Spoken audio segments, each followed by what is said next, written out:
Nah, sekarang kita akan masuk di dalam pembahasan khususnya hari ini kita akan lebih fokuskan khususnya pada pembahasan antara Agustinus dan Pelagius.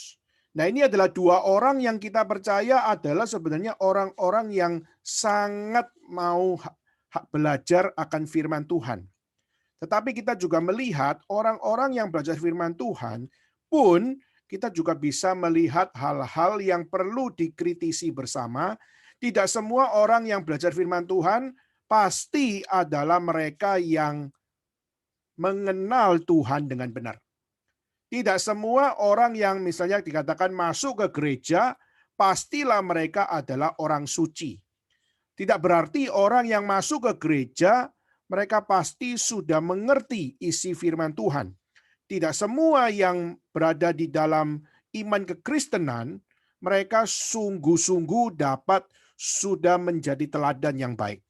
Nah, saudara, maka hari ini saya akan ajak kita untuk belajar khususnya dari apa yang baik dan apa yang tidak baik, khususnya dari tokoh yang akan kita bicarakan, khususnya pada hari ini, yaitu kita akan bicara tentang Pelagius dan Agustinus. Nah, saya mau kutip Pelagius dulu. Ya, Pelagius itu siapa?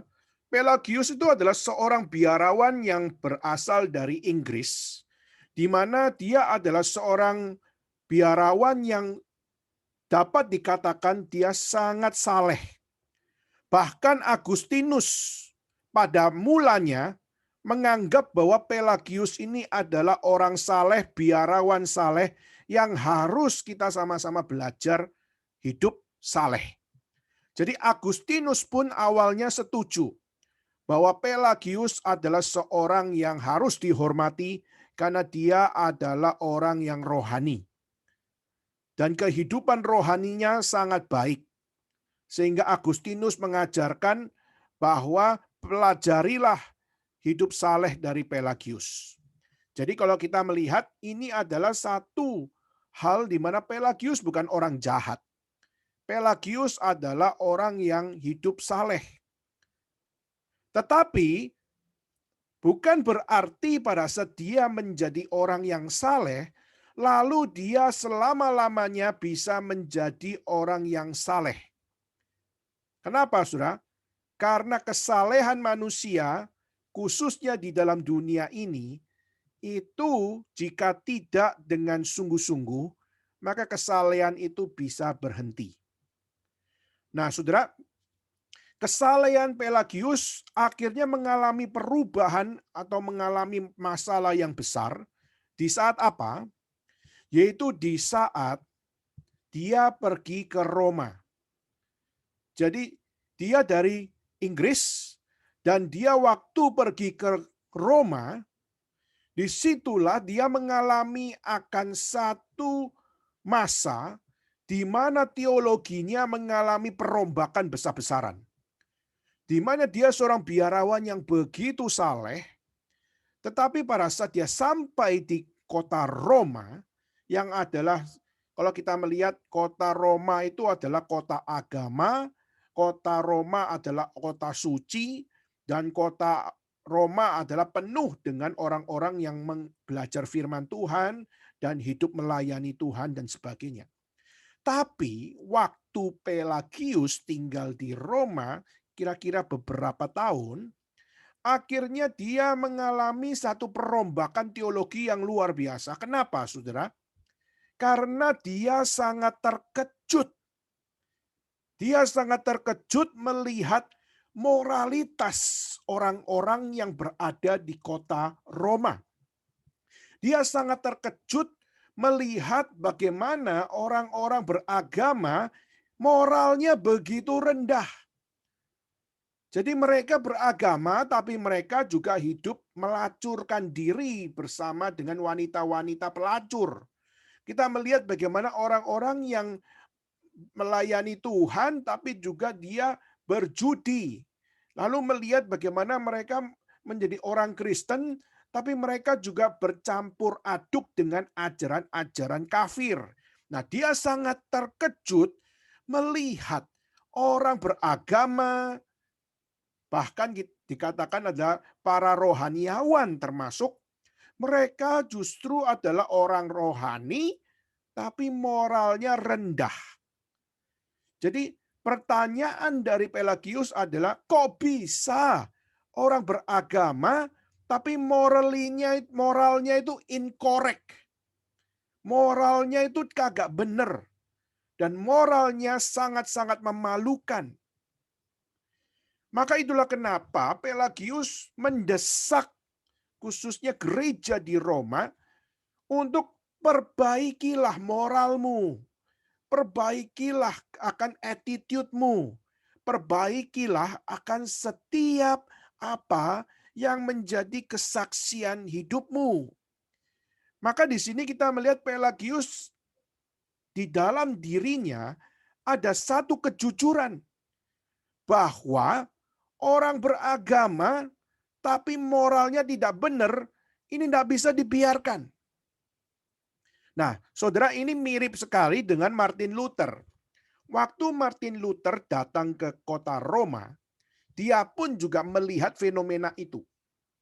Jadi meskipun beda beratus tahun, tetapi kita melihat apa yang terjadi, khususnya di dalam konteks saat itu, kota Roma bukanlah the real city of God. Tetapi kota Roma justru adalah tempat orang-orang munafik, tempat orang-orang yang bersandiwara, dan tempat orang-orang yang mempermainkan iman dengan perbuatan najis mereka. Jadi kita melihat di zaman Martin Luther pun melihat hal yang sama. Jadi Pelagius melihat hal tersebut. Dan juga kita melihat Martin Luther juga melihat hal tersebut. Nah, hari ini kita nggak bahas tentang Martin Luther. Tapi paling tidak kita mau lihat di dalam diri Pelagius, sebenarnya kita bisa percaya bahwa keterkejutan dia adalah satu keterkejutan karena tidak sepatutnya orang rohani memiliki incorrect moral. Ya. Tidak seharusnya orang yang percaya sama Tuhan justru moralnya memalukan. Itulah kenapa dia merenungkan kembali tentang teologi, khususnya teologi tentang manusia, dosa, dosa asal, dan juga tentang predestinasi.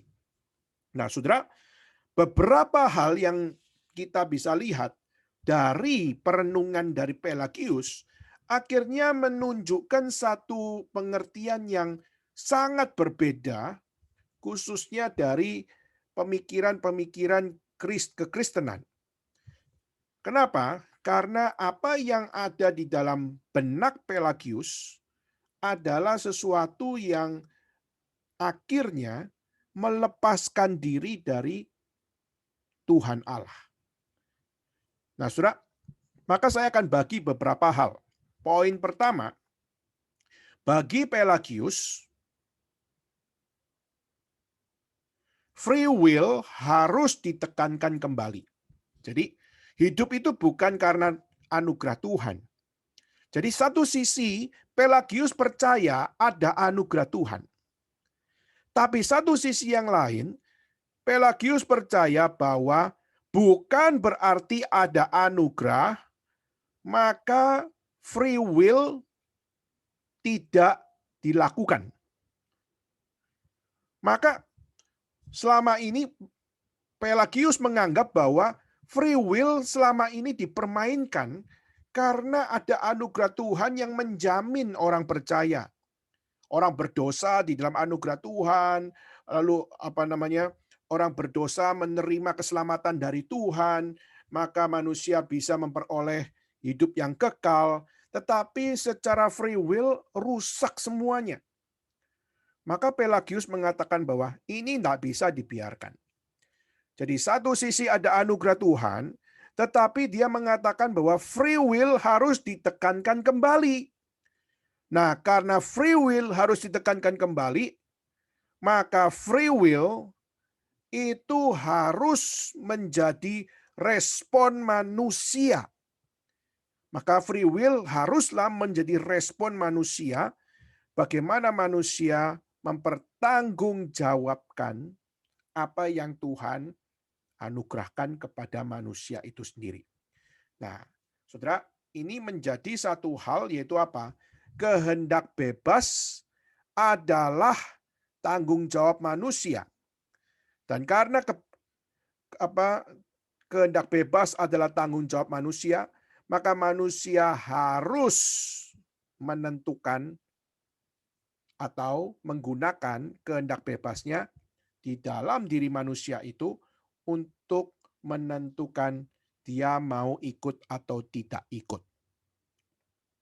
Tanggung jawab keselamatan bukan berarti hanya ditentukan oleh anugerah Tuhan, tapi dia juga mengatakan tanggung jawab manusia jugalah yang menentukan keselamatan dirinya. Jadi keselamatan diri manusia itu ditentukan bukan cuma dari anugerah keselamatan Tuhan, tapi keselamatan manusia itu ditentukan juga dari free will atau dari kehendak bebasnya. Nah, saudara, ini sudah berseberangan dengan Agustinus. Jadi dia lebih membulatkan kepada satu hal, keselamatan kita bukan hanya ditentukan dari anugerah, tetapi keselamatan kita ditentukan dari kehendak bebas kita juga. Jadi masuk surga pun itu adalah tanggung jawab free will kita, bukan anugerah Tuhan. Nah, saudara, ini tentu saja akhirnya memberikan satu ruang. Kalau gitu, gimana dengan doktrin Pelagius tentang dosa? Apakah Pelagius percaya tentang dosa asal?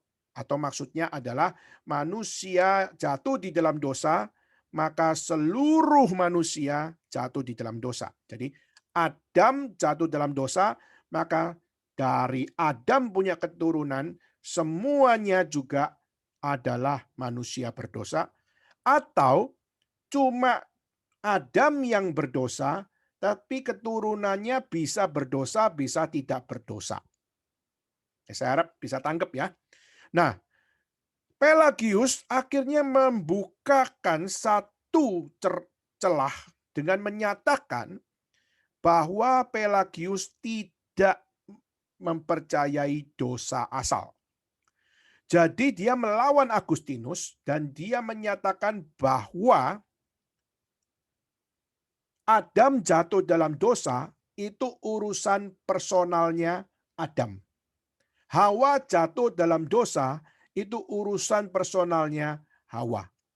Jadi keturunan Adam bukanlah mengikuti dosa asalnya. Jadi bagi Pelagius, Adam Hawa jatuh dalam dosa bukan berarti Kain Habel adalah manusia berdosa. Jadi ini yang dikatakan. Jadi apa yang terjadi pada Adam dan Hawa tidak boleh disamakan dengan generasi-generasi berikutnya dari keturunan Adam dan Hawa. Jadi kalau misalnya saya berdosa, maka anak saya tidak bisa dikatakan adalah manusia berdosa juga. Karena saya berdosa, ya saya sendiri yang berdosa.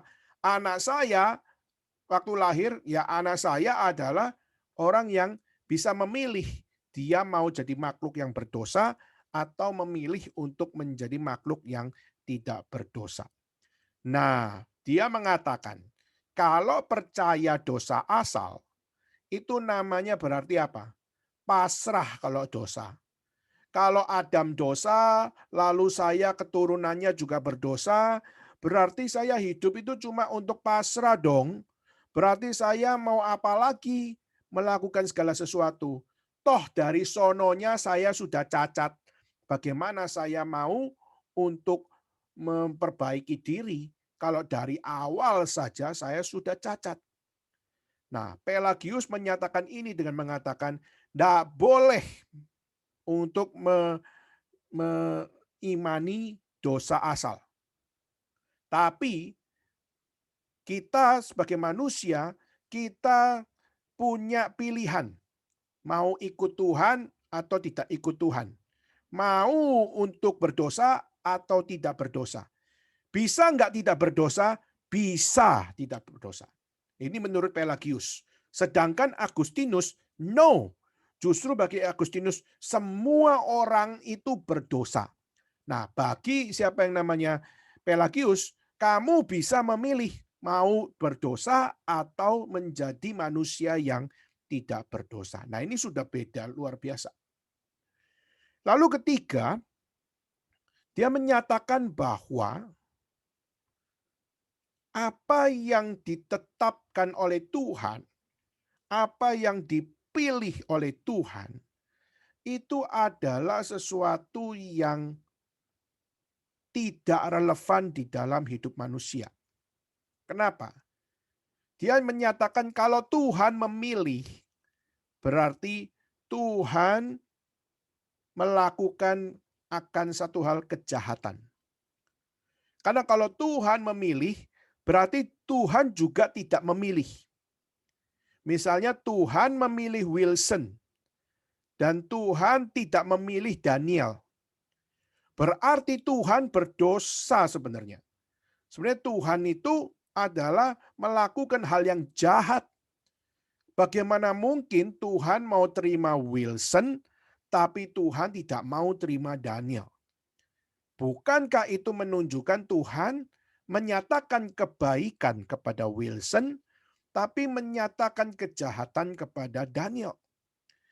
Maka bagi Pelagius, Allah tidak menetapkan atau Allah tidak memilih. Karena kalau Allah yang menetapkan dan Allah yang memilih, di situ berarti Allah yang melakukan kebaikan sekaligus Allah adalah yang melakukan kejahatan. Jadi Allah permitted good, also God permitted evil. Nah, ini berarti Tuhan sudah kompromis. Jadi Pelagius tidak bisa mempercayai doktrin penetapan Allah karena penetapan Allah itu merugikan Allah. Penetapan Allah itu merugikan pencipta. Karena pada saat penetapan Allah berlaku, maka Allah bisa biang dari kebaikan, tapi juga bisa biang dari kejahatan. Maka Pelagius menyatakan bahwa kuasa memilih itu bukan ada pada Allah. Tapi kuasa memilih itu ada pada diri manusia. Jadi manusia yang punya kuasa memilih. Mau ikut dosa, tidak ikut dosa, mau hidup suci, mau menolak kesucian, itu manusia yang memilih. Dan kalaupun Allah mengirimkan Yesus Kristus, Allah mengirimkan Kristus Yesus adalah untuk apa? Untuk menunjukkan jalan bagaimana manusia dapat dengan kekuatan Tuhan mengambil keputusan yang benar, dan keputusan yang benar itu adalah mengikut jalan yang Tuhan kasih. Dan jalan yang Tuhan kasih itu adalah Yesus Kristus. Nah, ini doktrin dari Pelagius yang jelas-jelas menolak predestinasi. Ya. Dan juga berikutnya adalah dia punya konsep bahwa hukum Taurat itu bisa membawa kita ke surga. Jadi hukum Taurat itu sama seperti Injil. Jadi hukum Taurat sama seperti Injil, maka hukum Taurat bisa membawa kita ke surga. Nah, Saudara, waktu saya sharing beberapa poin ini, jelas-jelas poin ini berbeda dengan doktrin dari Agustinus. Nanti kita akan bicara. Tapi satu hal yang membuat saya untuk membuat saya untuk berpikir yaitu apa? Dia seorang biarawan yang baik. Kalau kita bisa katakan motivasinya sangat baik. Karena dia melihat moral yang bobrok yang ada di kota Roma, melihat rohaniawan-rohaniawan yang secara moral begitu jijik dan jahat, maka Pelagius peduli bagaimana manusia bisa punya moral yang baik. Jadi kalau kita bisa katakan motivasi Pelagius itu bagus enggak? Kita pasti akan berkata, ini motivasi yang bagus. Ini motivasi yang down to earth. Tetapi saudara, ini menunjukkan motivasi baik. Tetapi tidak selalu motivasi yang baik itu memiliki pengetahuan yang benar. Maka itulah kenapa orang yang punya motivasi yang baik belum tentu adalah orang yang benar. Mungkin orang yang punya motivasi baik bisa kita kenali dia adalah orang baik. Tapi belum tentu orang yang punya motivasi baik dia adalah sungguh-sungguh adalah orang benar. Nah, ini perlu menjadi catatan. Nah, saudara, orang yang hari ini kalau kita bisa katakan wah seorang biarawan sekalipun yang punya motivasi yang baik, tapi di saat di dalam kehidupannya dia harus memilih. Saudara, kita yakin dan percaya pilihan Tuhan itu jauh lebih baik daripada pilihan manusia. Pilihan Allah itu jauh lebih jujur daripada pilihan manusia. Nah, waktu kita melihat Pelagius justru mengatakan, kenapa moral dari orang-orang di Roma bisa bobrok, itu adalah karena manusianya. Maka di sini Pelagius justru mau mengotak-atik manusianya, yaitu apa? Manusianya harus bertanggung jawab. Manusianya harus mengambil akan satu perubahan di dalam hidup. Nah, saudara, menurut saya motivasi ini baik luar biasa. Dan kita harus dapatkan motivasi ini. Tapi pertanyaannya, bukan berarti dengan motivasi yang baik, saudara pasti berpengetahuan benar dan berdoktrin benar. Kenapa? Karena doktrin yang benar itu berasal dari Allah. Sedangkan kita melihat Pelagius, dia walaupun seorang biarawan, tapi dia sudah mengambil satu tindakan playing God. Dia sudah mengambil tindakan memperankan diri menjadi seperti Allah. Yaitu dia menginterpretasi kitab suci bukan menurut apa yang bersumber pada Allah, tapi dia menginterpretasi kitab suci karena menyesuaikan dengan apa yang terjadi di saat itu. Nah, coba lihat. Doktrin yang difirmankan dari Allah akhirnya tidak menjadi doktrin yang dipegang, tapi justru doktrin yang disesuaikan dengan kondisi manusia, itulah yang dilakukan oleh Pelagius. Sehingga firman Tuhan yang seharusnya adalah hal yang pasti, yang harus dipegang, tapi justru Pelagius mengedit semuanya itu. Dan lebih memposisikan kepada diri manusianya yang harus mempertanggungjawabkan tanggung jawabnya atau free will. Nah, saudara, ini hal yang pertama yang saya sangat kurius, yaitu melihat orang yang motivasinya baik, tapi kenapa kok bisa berdoktrin salah? Kok berani melawan firman? Kok bisa orang yang punya kerohanian yang baik, sangat peduli dengan moralitas manusia, tapi justru adalah yang salah di dalam firman Tuhan. Nah, saudara, itu hal yang pertama yang perlu menjadi perenungan kita, yaitu apa? Jangan sampai kita juga sama.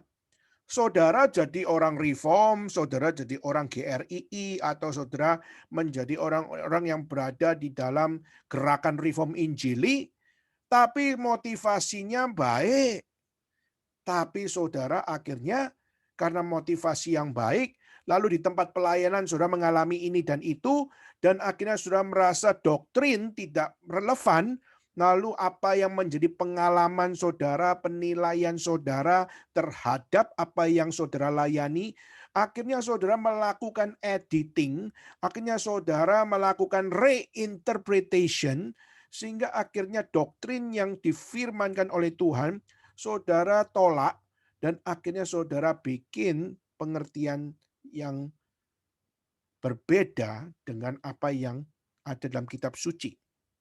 Nah, saudara, tentu saja berarti potensi saudara dan saya menjadi the next Pelagius itu mungkin. Jadi, waktu saudara dan saya menjadi orang Kristen atau menjadi orang Reform, bahkan di GRII maupun dalam gerakan Reform Injili, tidak menjamin saudara tidak menjadi the next Pelagius. Kenapa demikian? Adalah karena kita tidak menjamin hanya dengan punya motivasi baik bisa menjadi orang yang hidup benar. Itu hal yang kedua. Hal yang ketiga adalah saya bingung sama Pelagius ini. Kenapa?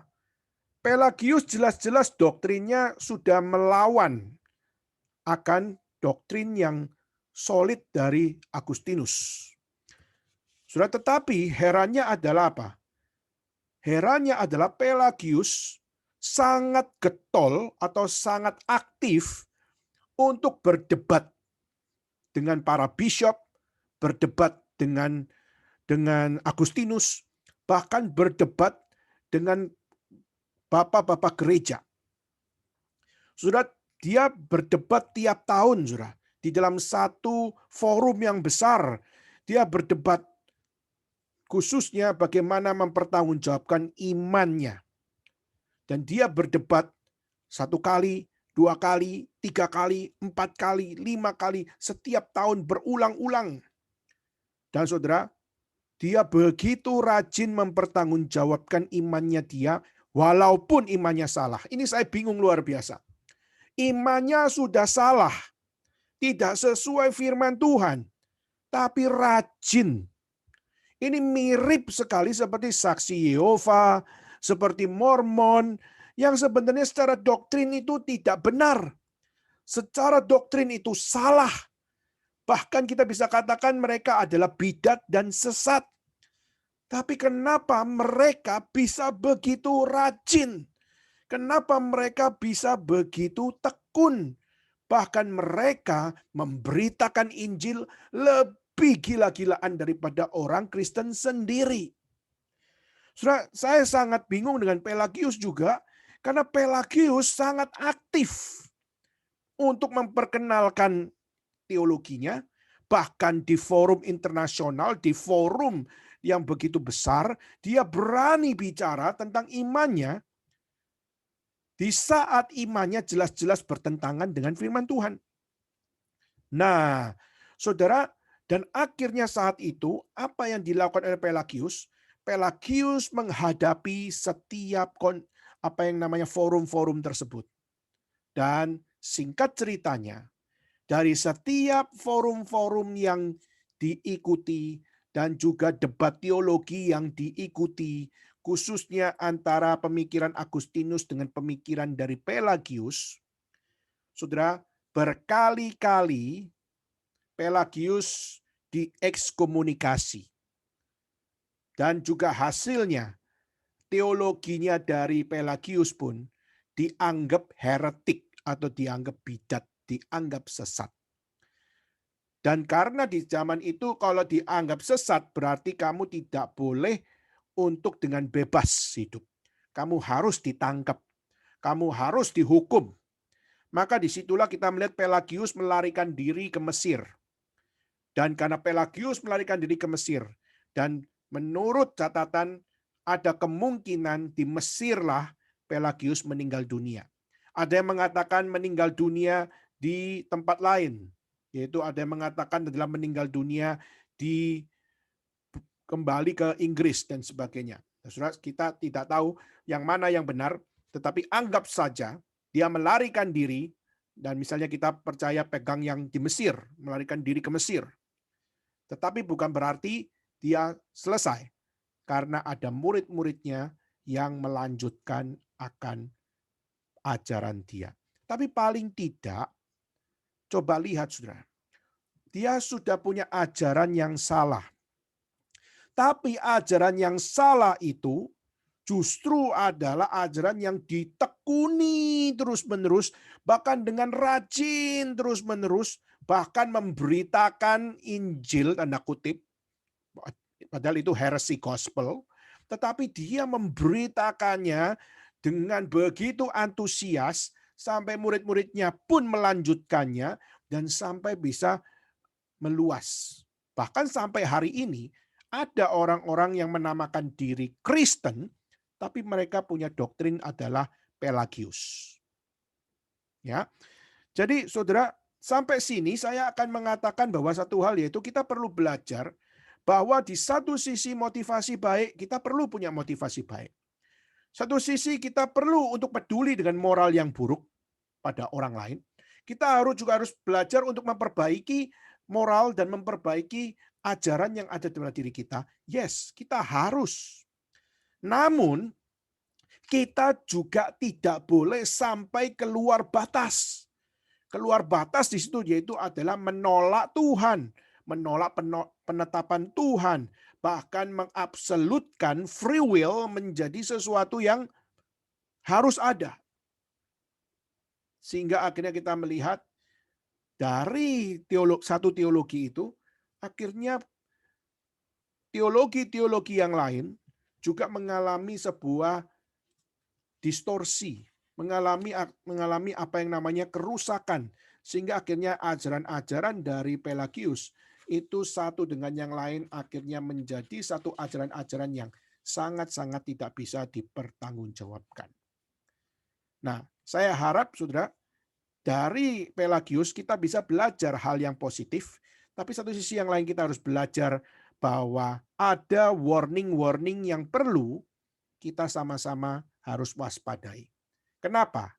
Karena tidak menjamin waktu saudara menjadi orang reform sekalipun, saudara tidak bisa menjadi the next Pelagius. Jangan berarti kita menjadi orang reform yang mungkin motivasi baik, tapi kita bisa menjadi orang reform yang secara doktrin tidak back to the Bible anymore. Kita bisa jadi orang reform, tapi yang justru hanya memperalat teologi reform, tetapi kita justru mengembangkan akan hal-hal yang tidak setia kepada kitab suci, sehingga segala sesuatu nantinya adalah melawan Tuhan. Oke, sampai sini kita bicara tentang Pelagius. Nah, sekarang kita mau masuk di dalam Agustinus, saudara. Nah, kita mau masuk dalam Agustinus. Agustinus, dia adalah seorang anak, dimulai dari seorang anak muda yang dilahirkan dari keluarga yang papanya orang kafir, Patricius. Di mana Patricius, ayah dari Agustinus, itu adalah orang kafir. Sedangkan ibunya Monica itu adalah orang Kristen. Nah, Agustinus adalah seorang anak muda yang luar biasa aktif, tetapi waktu masa mudanya dia melakukan satu perbuatan yang sangat-sangat tidak baik. Yaitu apa? Yaitu Agustinus adalah seorang yang hidup bergaul dengan bebas. Jadi dia suka melakukan perbuatan-perbuatan yang liar, anak nakal, dan dia melakukan akan free sex, melakukan akan seksualitas sebelum nikah. Dan akhirnya dia menghamili seorang perempuan, dan akhirnya seharusnya dia married by accident, ya seharusnya karena dia sudah punya seorang anak namanya Adeodatus. Jadi anak dari Agustinus di luar nikah namanya Adeodatus. Berarti ini satu hal, berarti anak yang kurang ajar, anak yang sudah menghamili anak perempuan lain, dan akhirnya dia sudah punya anak tersebut. Tapi saudara, akhirnya singkat ceritanya kita melihat Agustinus bertobat. Dan waktu Agustinus bertobat, salah satu ayat yang memberikan jalan pertobatan kepada dia adalah kitab suci yang tercatat di dalam Roma 13 ayat 13 dan 14. Coba kita buka ya. Kita buka Roma 13 ayat 13 dan 14. Supaya kita pun bisa tahu apa yang menjadi ayat yang membuat seorang Agustinus bisa mengambil jalan pertobatan. Roma 13 ayat 13 dan 14.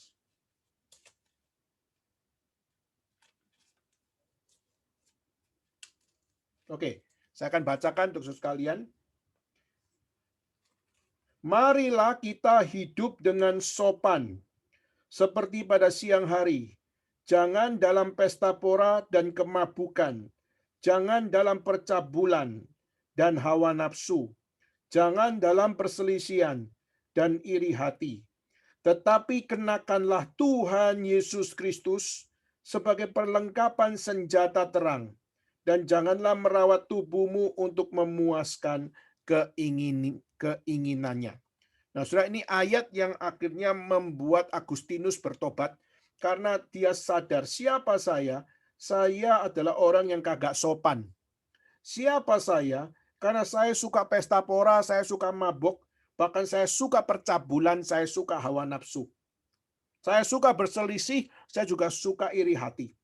Maka dia pada saat lihat ayat seperti ini dikatakan, marilah hidup dengan sopan. Berarti dia sadar dirinya kagak sopan. Dia sadar Tuhan berfirman, hidup sopan.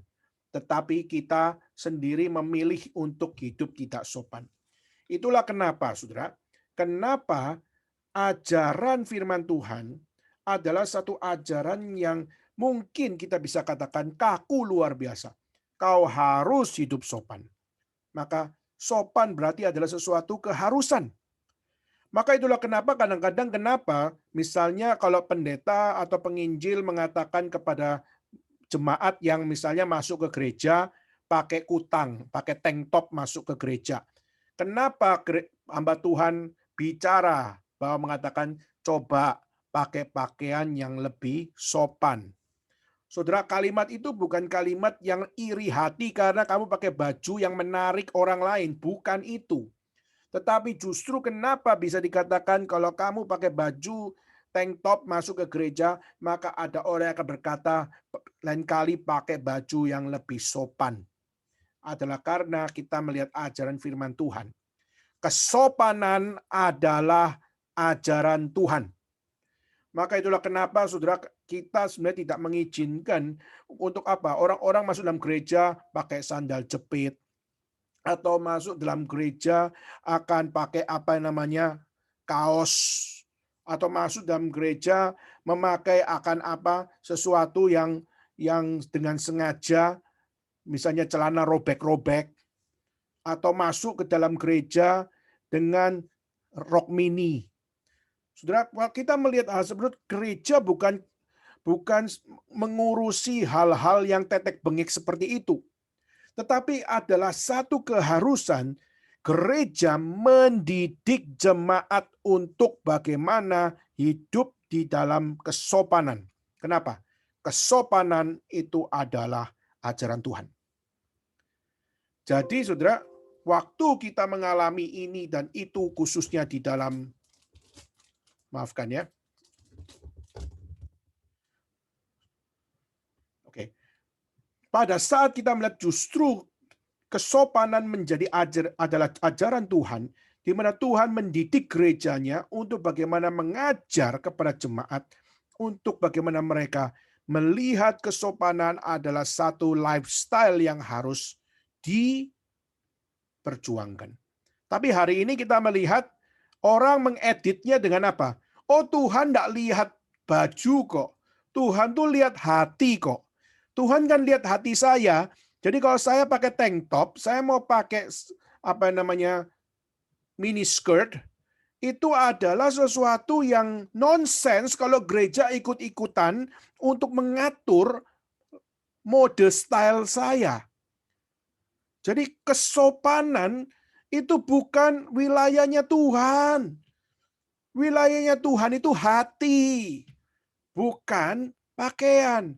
Pertanyaannya, really? Apakah betul bahwa kesopanan itu bukan wilayahnya Tuhan? Tuhan tidak berhak bicara tentang kesopanan. Tuhan hanya bicara tentang hatimu, tapi Tuhan tidak peduli kalau ibadah ke gereja pakai singlet, atau datang ke gereja pakai kaos kutang, atau datang ke gereja pakai mini skirt, atau pakai namanya tank top, atau pakai bahkan mungkin pakai bikini, datang ke gereja. Apakah berarti kesopanan Tuhan tidak berhak bicara? Nah, saudara, ayat ini dengan jelas. Saya percaya Agustinus waktu dia bertobat, dia tahu betul bahwa hidupnya tidak sopan. Dia tahu betul attitude-nya tidak sopan. Dia tahu betul isi hidupnya tidak sopan. Dia tahu betul dosa-dosanya sangat tidak sopan. Maka, saudara, waktu kita melihat kesopanan adalah satu wilayah yang Tuhan pun mau bicara. Jadi itulah kenapa kita perlu belajar waktu datang ke gereja, waktu kita datang ke rumah Tuhan. Bahkan apalagi kalau hari ini saudara ikut Zoom, ini juga perlu belajar saudara bagaimana saudara mengikuti ibadah melalui Zoom. Gimana saudara mengikuti ibadah melalui YouTube. Bagaimana saudara mengikuti ibadah melalui live streaming. Ini juga menjadi sebuah hal yang harus saudara kaitkan dengan kesopanan. Jadi itulah kenapa ibadah live streaming pun ada tata tertibnya. Apalagi datang ke rumah Tuhan juga ada tata tertibnya. Nah, itu yang perlu kita sama-sama punya sense. Untuk apa? Kita punya sense untuk how to respond di dalam setiap apa yang bisa kita rubah di dalam kelakuan kita. Nah, Agustinus seorang yang ya kita bisa katakan orang berdosa, seks maniak dia. Dan dia seorang anak nakal, berandal, ya, dan bahkan meniduri perempuan dan menghamili anak perempuan. Tapi sudah waktu dia melihat ayat ini, dia totally sadar bahwa apa? Saya rupanya di hadapan Tuhan, saya adalah orang yang tidak sopan. Dari mana saya tahu saya tidak sopan? Dari firman Tuhan.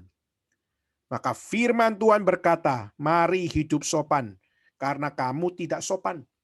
Karena apa tidak sopan? Karena kamu pesta pora, kamu mabuk, kamu cabul, kamu hawa nafsu, kamu berselisih, kamu iri hati, dan sebagainya, dan sebagainya. Oke, sudah.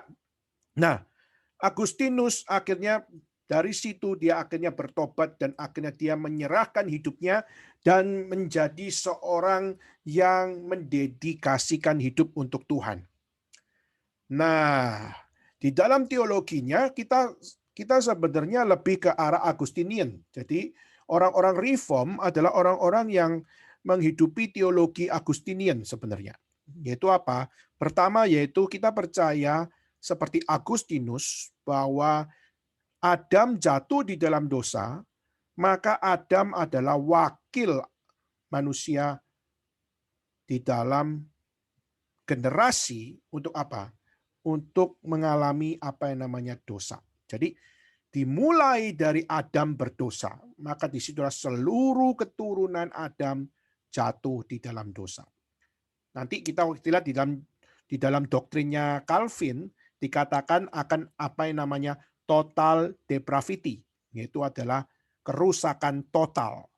Jadi Adam jatuh dalam dosa, maka semua manusia jatuh di dalam dosa.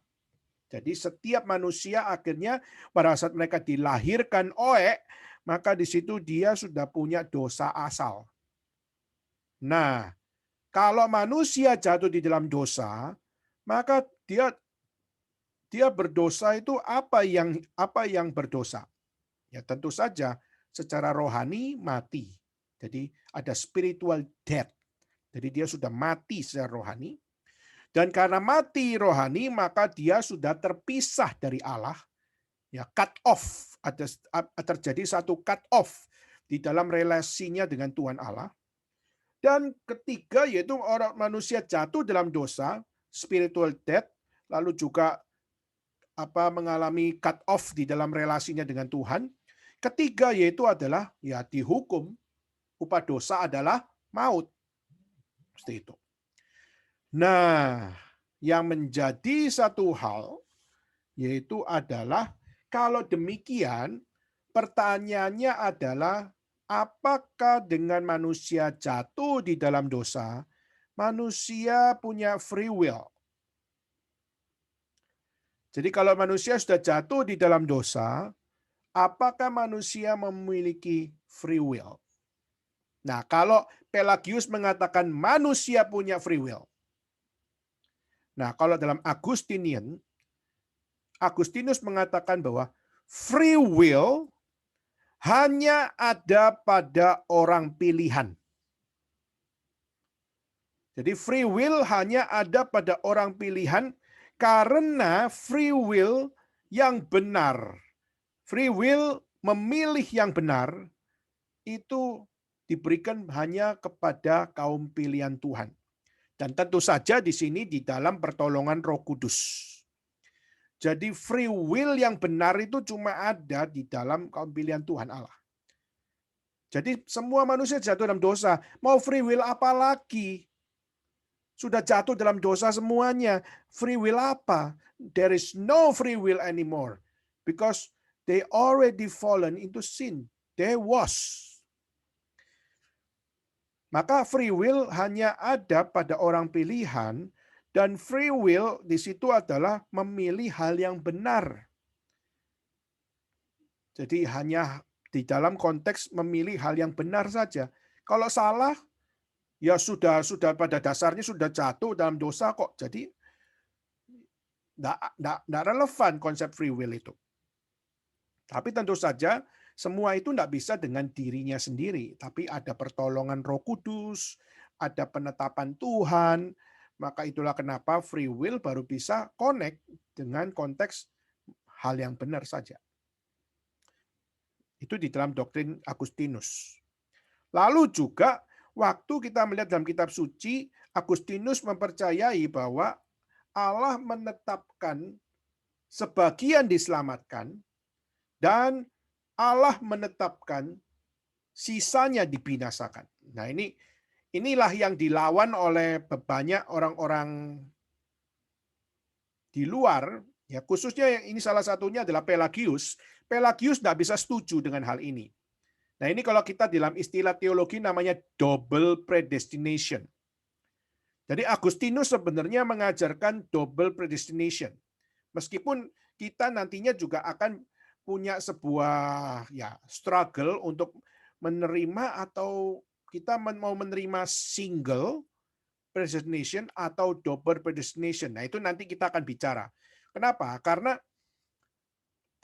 single predestination adalah kita percaya Tuhan memilih orang kaum pilihannya, tetapi Tuhan secara pasif membiarkan orang yang tidak dipilih untuk jatuh di dalam dosa. Sedangkan kalau double predestination adalah Tuhan memilih orang masuk jadi kaum pilihan, tapi Tuhan juga memilih untuk orang-orang dibinasakan. Nah, ini akhirnya menjadi sebuah struggle, yaitu adalah single predestination or double predestination. Tuhan ikut serta untuk memilih orang masuk neraka, atau Tuhan hanya memilih untuk masuk surga, atau kedua-duanya. Nah, ini gereja saat itu juga bergumul, tidak langsung mentah-mentah terima doktrin dari Agustinus, tapi sempat menganggap Agustinus ini fatalism.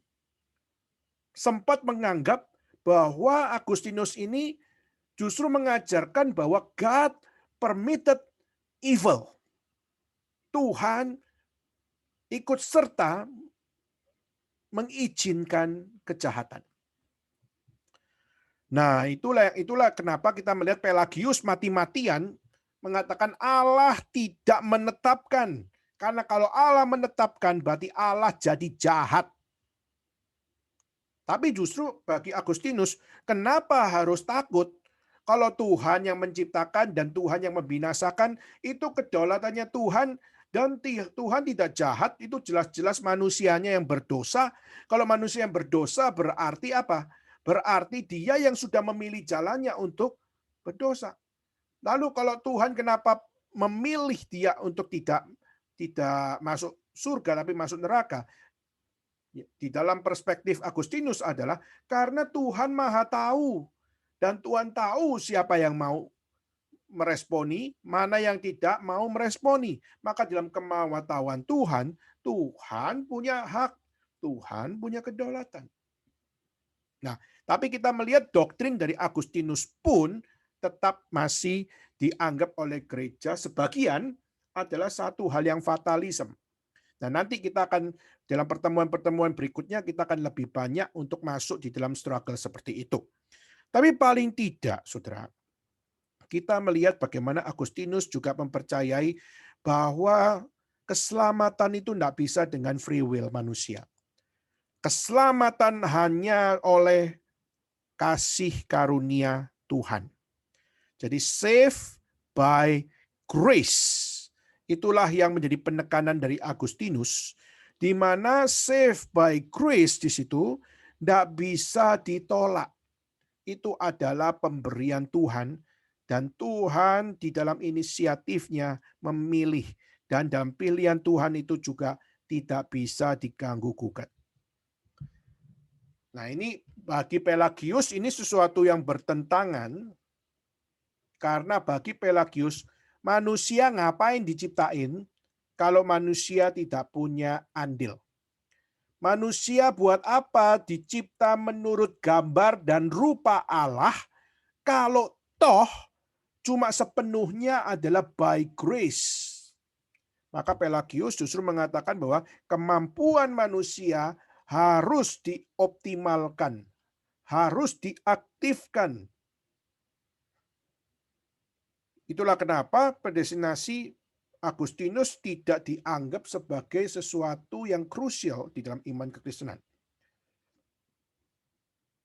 Nah, saudara, sampai di sini kita akan melihat rupanya antara Pelagius dan Agustinus akhirnya menjadi sesuatu yang pro and kontra dan tidak bisa bertemu. Kenapa? Karena bertentangan satu dengan yang lain. Karena yang satu percaya penetapan Allah, yang satu lebih menekankan kepada kedaulatan manusia.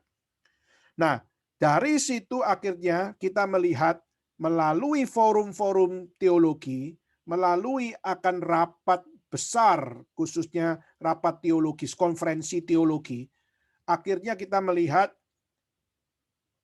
teologi Agustinus dianggap benar meskipun ada hal-hal yang masih dipikirkan oleh gereja-gereja sebagai sesuatu yang tadi saya katakan fatalism. Berarti mereka masih belum bisa menerima double predestination dari Agustinus. Tetapi sudah paling tidak yang menjadi hasil dari apa yang namanya forum teologi konferensi yang ada, yaitu ajaran Pelagius tidak biblical. Ajaran Pelagius adalah ajaran sesat. Dan ajaran Pelagius adalah ajaran yang tidak boleh diterima oleh gereja Tuhan. Maka itulah kenapa, saudara, akhirnya Pelagius melarikan diri. Tetapi meskipun demikian, gereja saat itu waktu mengatakan bahwa Pelagius di excommunication, lalu dikatakan heretik sekalipun, namun gereja juga tidak setuju 100% dengan Agustinus, maka akhirnya kita melihat gereja di Roma melakukan combine, melakukan sebuah combination between Pelagius dengan Agustinian. Akhirnya kita melihat muncullah apa yang namanya semi-Pelagian. Dan waktu kita lihat ada yang namanya semi-Pelagian, disitulah grace plus free will ditekankan di dalam semi-Pelagian, dan akhirnya itulah yang akhirnya menjadi akar dari satu keberadaan gereja yang namanya Roman Catholic. Jadi gereja Katolik Roma itu adalah produksi dari semi-Pelagian. Dan saudara, itulah kenapa kita melihat Allah di satu sisi mau pakai anugerahnya, tapi manusia juga dipakai untuk apa? Untuk menyatakan kehendak Tuhan, tapi juga dipakai untuk apa yang menjadi tanggung jawab manusia. Dan salah satunya yaitu di dalam Roman Catholic dipilih satu pemimpin yang namanya Paus. Dan keberadaan Paus itu sama seperti Tuhan. Segala keputusan ditentukan dari Dia, karena Dia adalah utusan Tuhan yang mengurus semua kekristenan yang ada di bumi. Maka semua patokannya adalah dari Paus. Nah, saudara, Paus menjadi tanggung jawab manusia di hadapan Tuhan Allah. Dan karena dia memiliki free will, maka dia bisa mengatakan, apa yang dikatakan Paus itulah yang Tuhan perkenan. Dan itu yang kita bisa katakan bukan ajaran kitab suci. Maka keberadaan Paus, keberadaan di dalam tanggung jawab manusia yang dilakukan dengan tidak bersumber kepada Allah tetapi kepada Paus, menganggap Paus adalah Tuhan, saudara, itu adalah sesuatu yang sangat-sangat bertentangan. Jadi, saudara, saya hari ini akan tutup dengan satu hal, yaitu apa? Melalui perdebatan antara Pelagius dan Agustinus, saya ingin mengajak saudara sekalian, meskipun kita bukan mahasiswa teologi, yaitu ya mungkin Wilson sekolah teologi gitu ya, tapi maksudnya untuk kita semua yang mayoritas adalah orang awam, kita perlu tahu apa yang menjadi perbedaan teologi demi teologi ini. Kita perlu tahu. Kenapa? Untuk kita belajar bahwa sebenarnya orang yang punya doktrin salah itu dimulai dari motivasi yang tidak selalu salah. Dimulai dari motivasi yang baik. Tetapi motivasi yang baik itu tidak selalu benar. Dan karena motivasi yang baik tidak selalu benar, akhirnya di situ kita melihat kesesatan bisa muncul dari orang yang baik. Kesesatan bisa muncul dari orang yang bermotivasi baik. Maka saudara, ini sangat seharusnya membuat kita mikir. Mungkin enggak? Mungkin kita sudah ada di gereja. Dari gereja kita, mungkin enggak ada orang yang menjadi the next Pelagius memiliki teologi sesat. Mengajarkan tentang ajaran yang sesat. Mungkin. Maka itulah kenapa Agustinus perlu Tuhan pilih untuk menjadi seorang yang mengajarkan kita untuk how to back to the Bible. Karena kita perlu belajar untuk melihat. Kalau tadi Pelagius orang yang dari kecil sudah sangat saleh. Tapi kalau kita melihat siapa namanya? Agustinus. Agustinus bukan anak saleh, anak berandalan. Tapi anak berandalan yang Tuhan pilih untuk menjadi bapak gereja. Anak rusak, anak tidak beres. Tapi Tuhan kasih pertobatan bagi dia. Tuhan mau pilih dia. Tuhan mau pakai dia. Sehingga dia akhirnya dapat menjadi seorang yang mengajarkan doktrin yang benar. Sehingga kita semua bisa belajar how to back to the Bible. Karena Tuhan memilih orang-orang yang dikasihnya untuk menyatakan firman. Maka hari ini kita akan tutup dengan satu hal. Terlepas dari apa yang menjadi perdebatan antara Pelagius dan Agustinus, kita perlu menyadari satu hal. Kalau Tuhan bekerja menyatakan apa yang benar, sehebat-hebatnya manusia berusaha untuk mengedit dan merubahnya dan menjadikan akan doktrin tersebut menjadi kacau sekalipun, Tuhan tidak mungkin tinggal diam.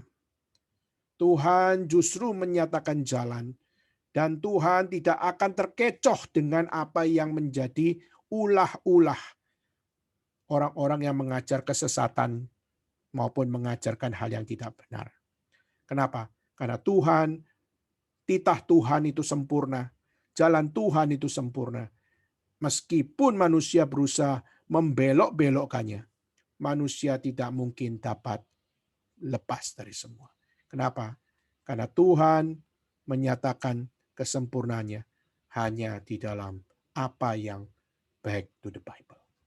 Maka saudara, minggu depan kita akan melanjutkan pembahasan kita untuk melanjutkan pergumulan-pergumulan ini. Dan saya harap saudara sekalian yang mungkin sangat terbatas, khususnya karena signal yang mungkin kurang baik hari ini, saudara mungkin bisa ikuti lagi akan rekaman nanti yang akan kita sharingkan. Kiranya Tuhan juga akan membantu kita dan membukakan kepada kita gimana kita bisa lebih lagi secara reflektif memahami predestinasi di dalam pergolakan, khususnya di dalam mengerti predestinasi dengan benar. Kita bisa belajar mengkaitkannya di dalam spiritualitas kita. Dan kiranya Tuhan menjadikan setiap pembahasan kita bukan sebuah pengetahuan, tapi bisa menjadi sebuah perenungan. Dan kiranya Tuhan yang memberkati kita semua, kiranya Tuhan yang berbelas kasihan memimpin kita. Baik, saudara, kita tutup sampai di sini. Dan saya minta saudari Melina, apakah memungkinkan untuk bisa berdoa untuk kita semua? Bisa kok. Mari kita berdoa. Tuhan Bapa dalam surga, kami bersyukur atas kesempatan yang Tuhan berikan pada hari ini, di mana kami kembali dapat mendengarkan akan firman-Mu. Ya Bapa, ajarlah setiap dari kami, agar kami dapat bertumbuh menjadi anak-anak yang semakin mencintai firman-Mu, mengerti firman-Mu, dan berbuah kiranya bagi kemuliaan nama-Mu. Kami juga mengucapkan syukur untuk Kodan yang telah membawakan firman Tuhan, dan kami juga bersyukur untuk setiap orang yang hadir di tempat ini, dan kiranya Tuhanlah yang membukakan hati kami agar kami bertumbuh menjadi anak-anak Tuhan yang semakin merindukan firman Tuhan dan semakin bertumbuh dan berakar dalam kebenaran akan firman-Mu. Terima kasih Tuhan, hanya dalam nama anak-Mu yang tunggal Tuhan Yesus Kristus kami berdoa dan mengucap syukur. Amin. Amin.